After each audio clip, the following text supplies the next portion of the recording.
mai tu lalpan thi senin min tlan an se dong nu kha chatuan nun min pe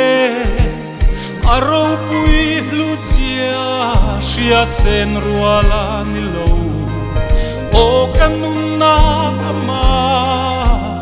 chu puang chuak mai ro kai thi senai tlang hiam enge ka tiang khoi puna nge I o in min shil la tlom har sa she min mi tuit la fo don po ni la apoi lo ve lal pa dam chunga rei si lo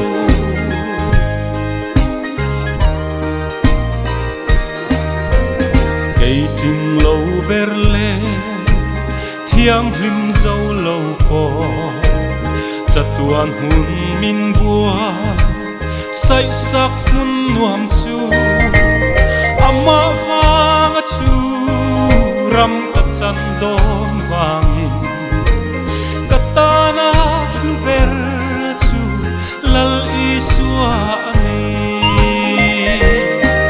kei thi senai tlang hiam enge ka tiang khoi puna nge I o in min shil la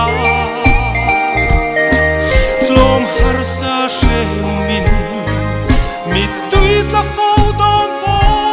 ni la apoi lo ve lal pa dam chunga rei si lo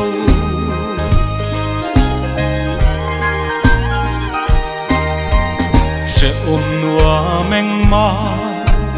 min ti buai to lo dam chung rei lo te atan mayan ni ma se mangai na le chatuan ral lo tu cross le van ram nuam chu lalpan min pe si kei thi senai tlang hiam enge ka tiang khoi puna nge I o in min shil la tlom har sa she min mi tuit la fo don po ni la apoi lo ve lal pa dam chunga rei si lo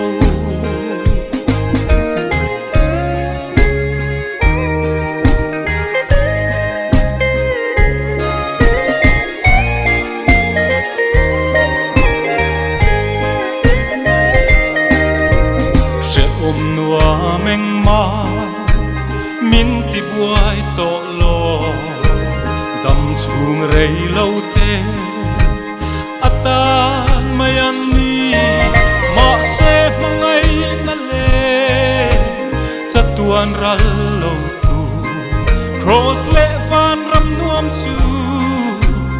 lalpan min pe si